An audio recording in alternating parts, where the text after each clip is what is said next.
As the flame-haired pop superstar Mick Hucknall famously once sang, money's too tight to mention. And in terms of the British economy, the bank balance is now simply red. We are broke, brassic, on our uppers. The cupboard is bare, we haven't got a pot to piss in. The national debt is now over 100% the size of the economy and will be running a huge budget deficit for many years to come, in which more goes out than comes in. And the cost of interest payments on our debts, before we pay back even a penny, is now north of £80 billion a year. That's more than the defence budget. Inflation is running at over 10%, which is bad news for everyone, because it simply reduces the value of money.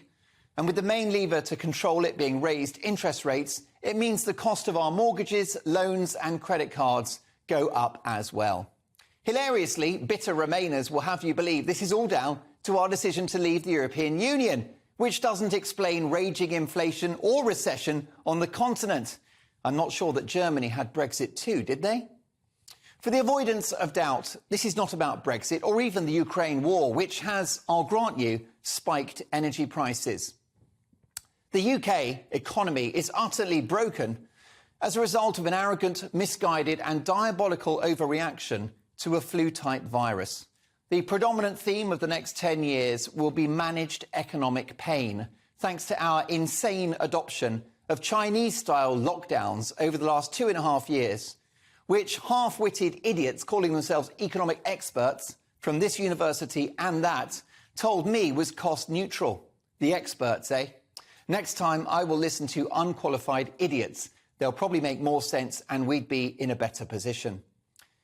In the end, how did we think that shutting down the economy for over 2 years, closing once viable businesses and paying healthy people to stay at home wasn't going to end badly? But you know me, I'm a positive person and my glass is always half full.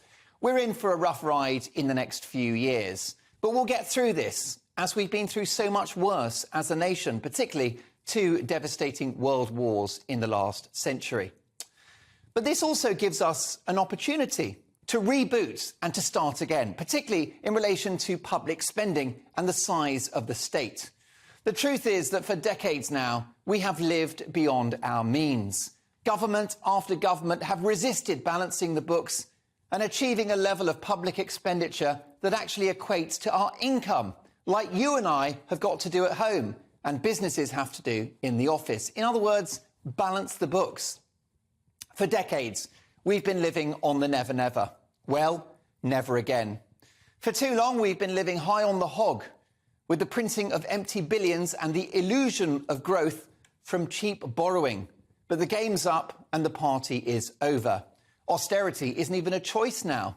Living beyond our means is now being forced upon us, and that's possibly no bad thing.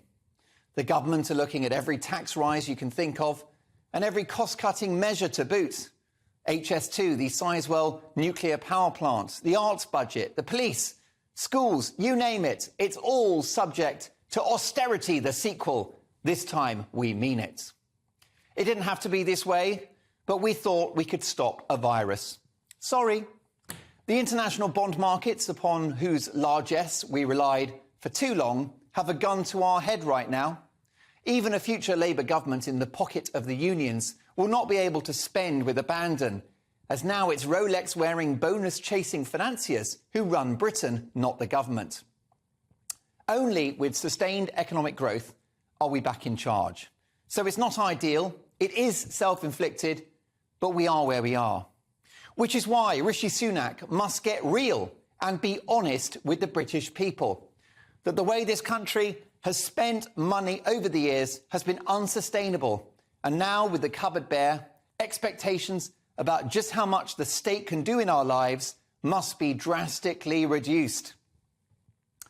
Welfare, for example, created in the early 20th century to protect those unexpectedly unable to work, has become a lifestyle choice.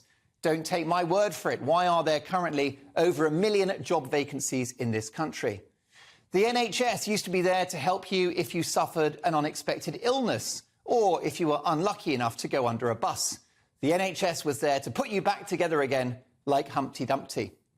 But the NHS has expanded its remit and is now the National Sickness Service, with countless billions going into the management of entirely preventable conditions like obesity and type 2 diabetes, which are almost exclusively lifestyle related. Now, why is this a problem? Well, because the current cost of the NHS is £13,000 per household. And they want more money. Do they really want more money? How can they possibly justify seeking more funds? Now, I'm not saying this is a good thing, but I believe in the principle of the NHS. But you could easily give households half of that 13 grand budget and they could cover themselves with private medical insurance.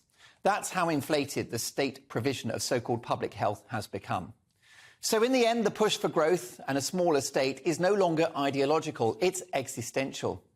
We need to grow our economy and spend less cash.